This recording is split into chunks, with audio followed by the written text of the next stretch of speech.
கண் வைத்த பின்னாலே கை வைக்க கூடாதா?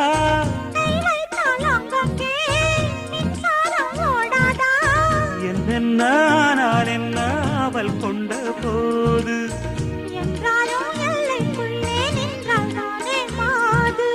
மார் மீதும் தோள் மீதும் சாய்ந்திருக்க